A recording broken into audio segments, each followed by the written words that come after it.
Ustaz, bagaimana cara ikhlas yang benar-benar sesuai tuntunan Al-Quran? Ya, kita keluarkan surat Al-Ikhlas.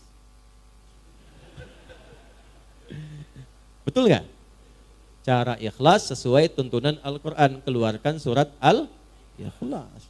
Ya sudah. Apa itu ikhlas? Itu dulu cara ngajinya. Apa itu ikhlas? Apa itu ikhlas? Tulus. Apa itu tulus? Ikhlas. Ya. Saya tulis ini ya. Baik. Dari belakang kelihatan ini? Oh, bagus. Saya tuh suka kagum ya. Kagum dimanapun berada. Bukan hanya di sini. Kalau saya bertanya kepada yang paling belakang, itu selalu kelihatan. Padahal belum saya tulis.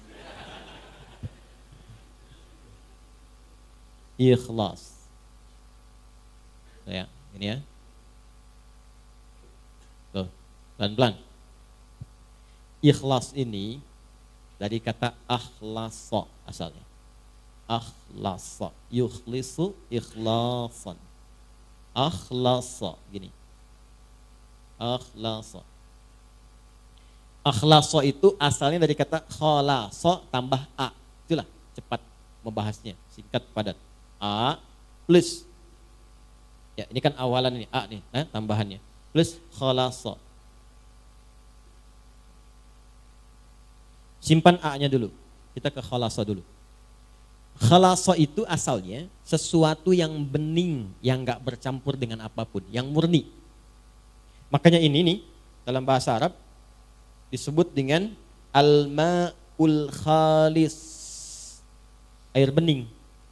Bukan air putih. Kalau air putih apa? Susu. Air putih apa? Ya. Kalau yang coklat apa?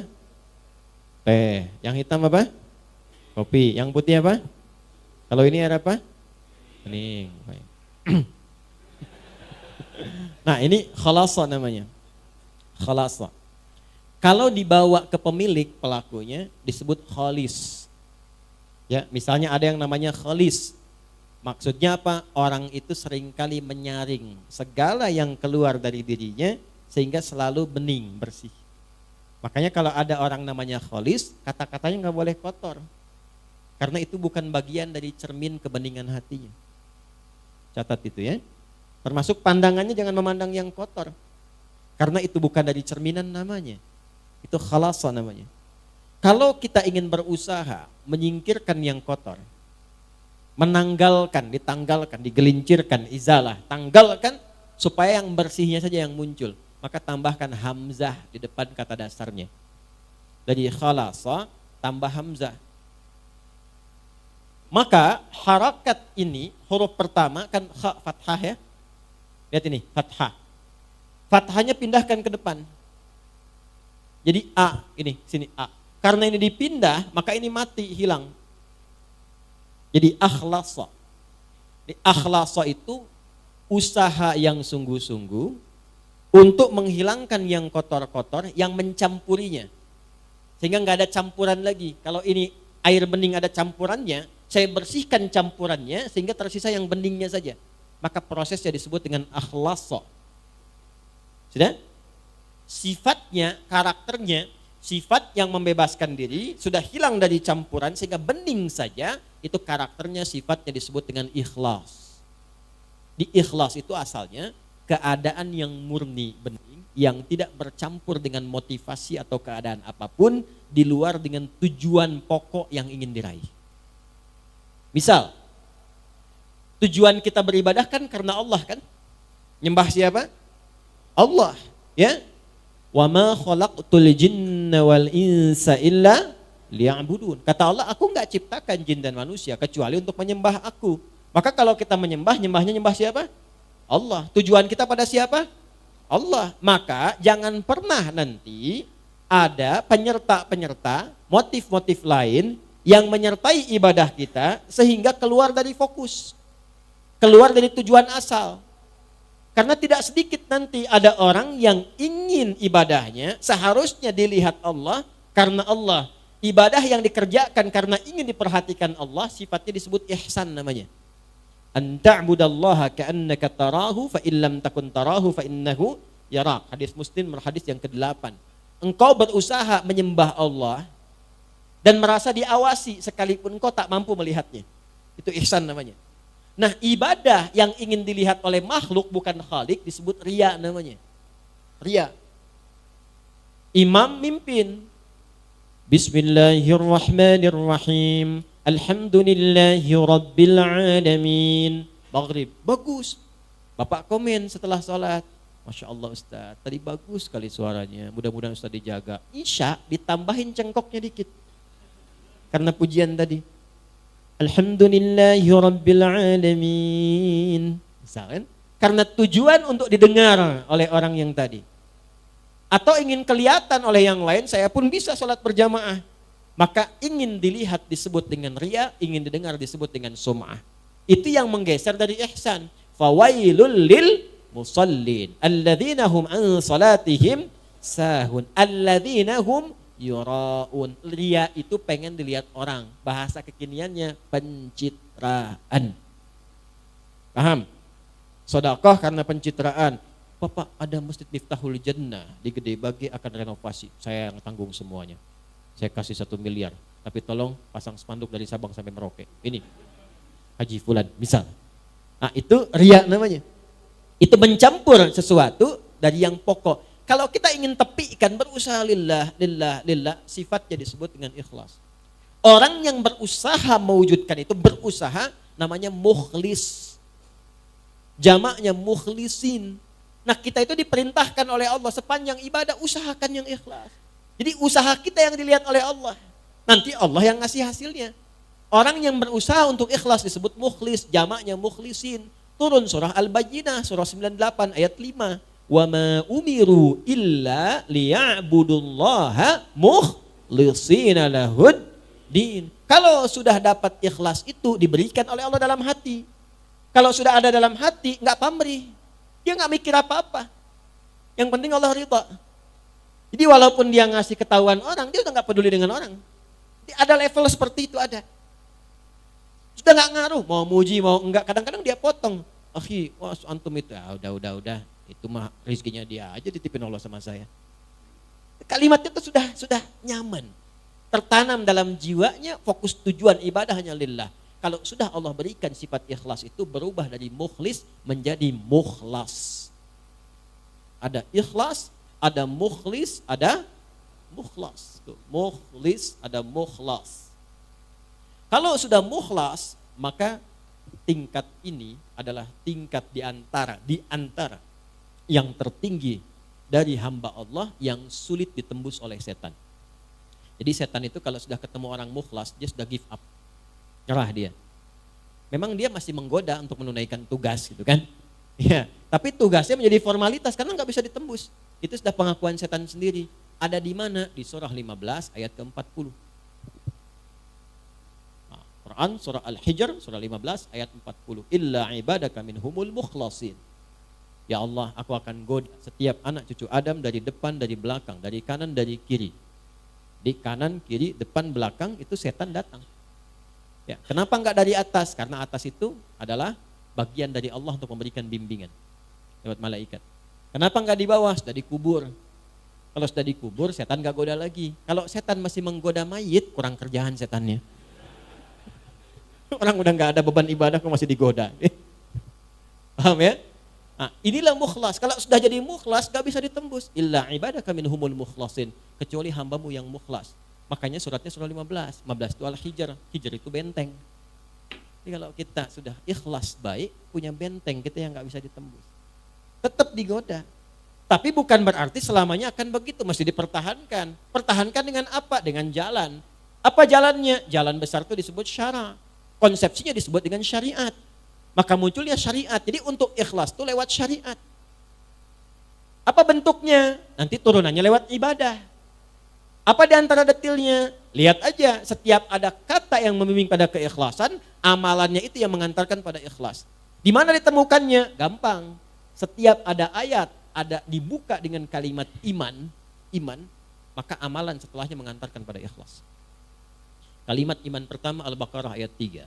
Alladzina Alladzina yu'minuna bil ghaib wa yuqimunas shalah. Tuh, kalau kita melatih sholat dengan baik, dapat ikhlas. Jangan cukupkan pada yang fardu. Karena yang tidak pengen banyak ikhlas pun 5 waktu juga. Kalau pengen dapat itu menjadi mukhlas, maka latihan, tambah sunnahnya, tahajud bangun. Gak apa-apa, malam pertama itu gak apa-apa, 2 rakaat juga gak ada masalah. Nanti setelah menikmati itu akan tambah 4, witirnya baru 1, sampai nanti 10, witirnya 1, 11. Ada yang makin enak, makin nikmat jadi 2, 3, ada yang 39. Itu masing-masing mendapatkan kenyamanannya. Nanti setelah itu tiba-tiba paginya udah syuruk dia, dapat duha lagi pertengahan, duha akhir, rawatibnya. Kalau udah terbiasa dengan sholat sunnah, itu suasana hatinya akan beda. Makanya amalnya pun akan lain. Itu sholat tuh, itu baru sholat. Tuh, kaget kan? Dan kalau sudah sholatnya bagus itu nanti akan ada pancaran. Di antara pancarannya sudah bisa gemar berbagi. Kalau sholatnya sudah bagus, nggak harus dengan harta. Jangan selalu diartikan dengan harta. Berbagi perhatian, berbagi ilmu, berbagi petunjuk pada kebaikan. Makanya setelah sholat, lanjutannya infak. Wa mimma razaqnahum yunfiqun. Infak pun masih latihan juga. Jadi begitu Anda banyak memberi, berbagi, bukan memberi ya, berbagi. Maaf ya, dibagikan. Kenapa dibagikan? Karena Allah titipkan. Jadi yang dibagi itu titipan Allah, bukan punya Anda, bukan punya saya. Mumpung Anda yang dititipi, cepat ditunaikan. Sebelum itu dicabut, dititipkan pada yang lain. Itu cara bacanya. Dari mana taunya bahwa itu bagian orang lain, bukan kita? Maka lihat kebutuhan kita itu seperti apa dalam sebulan. Ada anak, ada istri, kan? Atau sebaliknya istri, ada suami, ada anak. Ada siapa lagi? Bagaimana kebutuhan sebulannya? Berapa banyak yang dibutuhkan? Keluarkan dulu, simpan dulu. Lalu setelah itu, kalau kita sebut bagian dari kelebihan, apa rencana-rencana masa depan yang paling dekat? Atau yang jauh? Itu yang kita sebut dengan tabungan. Kalau sudah terpenuhi itu, lebih dari itu hak orang lain yang Allah titipkan lewat kita. Nanti disebutnya infak. Infak tuh banyak nanti. Kan infak pertama untuk keluarga. An-Nisa ayat 34. Infak kedua untuk kerabat terdekat nanti. Seperti orang tua. Orang tua itu bukan dizakati tapi diinfaki. Dalilnya mana? Al-Baqarah ayat 215. Yas'alunaka madza yunfiqun. Mereka bertanya pada Muhammad sallallahu alaihi wasallam, apa yang harus diinfakkan? Qul ma anfaqtum min khair. Kalau mau infak kata Allah yang terbaik. Jangan engkau enggak suka lihatnya saja dibagi orang. Itu ada di Al-Baqarah ayat 267 sampai 269.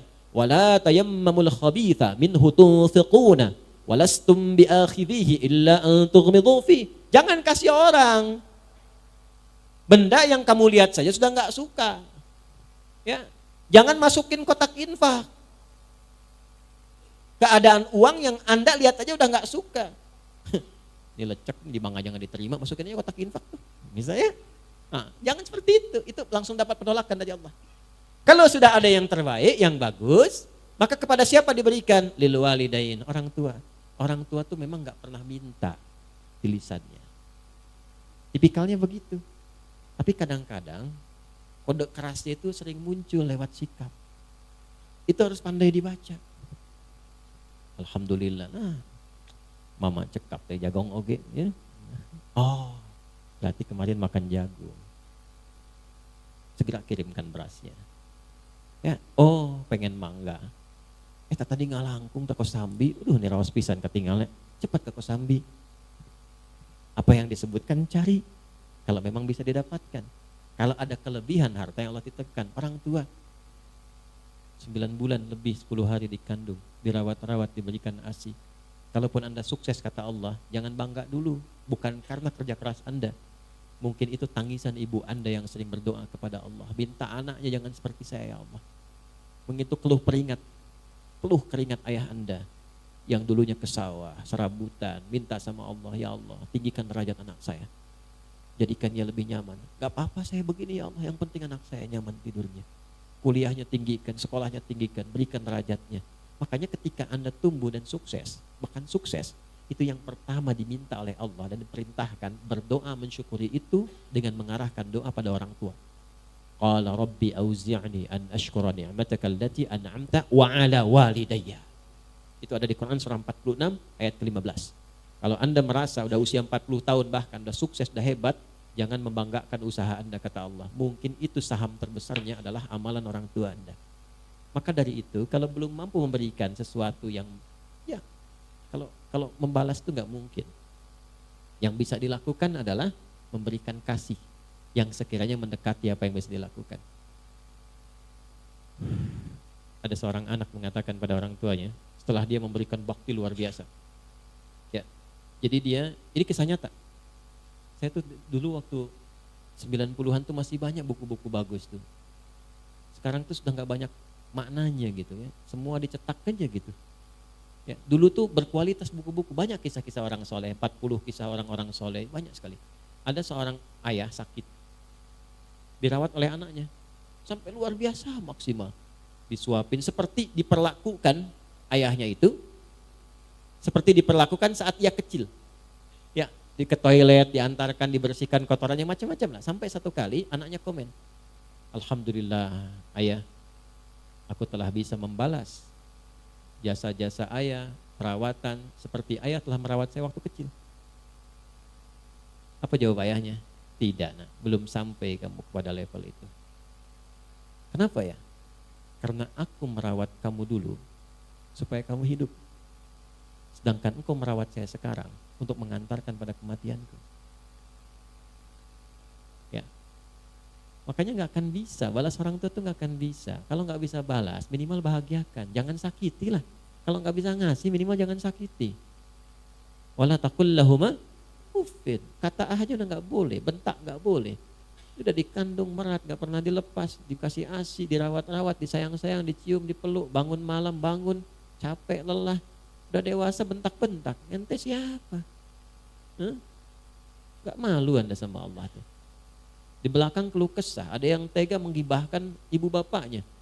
Ya, ada yang tega memaksa memberikan warisan, ada yang mempolisikan bapak ibunya. Anak kurang luar biasa itu ya. Saya nggak punya kata-kata untuk melukiskan itu tuh. Kita doain supaya dilembutkan hatinya, balik, tobat, baik. Ya, saya nggak pernah mengajarkan untuk berbuat yang kotor. Ya, saya nggak pernah mengajarkan untuk mencela orang. Minimal kita doakan. Kalau ada orang mengaku belajar dengan saya, mencela orang ini itu, saya tidak mengakui itu belajar. Ya, kita itu belajar untuk memperbaiki diri. Sebelum memperbaiki orang lain, perbaiki diri pribadi. Jadi itu gambarannya ya, gambaran keikhlasan itu pancarannya adalah amal soleh. Latihannya lewat apa? Lewat amal-amal yang Allah berikan kepada kita. Di salat, infak, ya, lil walidain. Setelah orang tua siapa? Wal aqrabin, kerabat dekat. Nah, jangan sampai Anda infak jauh-jauh keluar sana, ternyata anak kakak sendiri kurang perhatian. Anak bibi masih harus disantuni. Dilihat. Wal yatama, anak yatim. Wal masakin, orang miskin, wabnis sabil, orang yang kesulitan dalam perjalanan. Nah, perjalanan itu macam-macam. Ada yang di jalan, ada yang tafsirannya beasiswa yang keluar butuh bantuan dan sebagainya. Ya, ada yang SPP-nya belum bayar sehingga jalan sekolahnya terputus. Nah, itu maknawinya banyak sekali, perhatikan itu. Nah, nanti di luar itu ada lagi yang tinggi juga seperti fisabilillah, babnya banyak. Nah, yang pokok apa? Zakat. Itu kalau udah berlatih, coba latihan ya. Ada orang-orang yang kalau ba'da subuh tuh suka keluar tuh.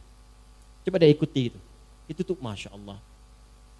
Ginilah, besok tuh Jumat. Gak usah banyak-banyak lah. Ya, 1.000, 2.000 atau 5.000, siapkan aja untuk infak.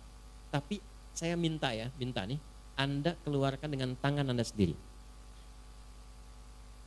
Banyak di jalan tuh. Atau sekitaran Anda.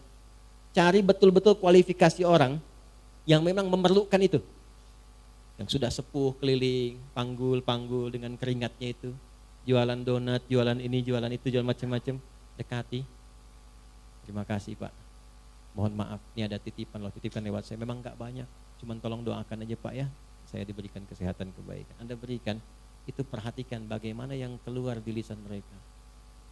Mudah-mudahan Acep sehat, dipasihan rezeki berlipat, keluarga itu tuh mahal sekali, mahal. Dan itu bisa menambah motivasi Anda untuk besok berangkat lagi. Coba sesekali deh mendapatkan doa dari orang-orang seperti itu. Itu mustajab sekali.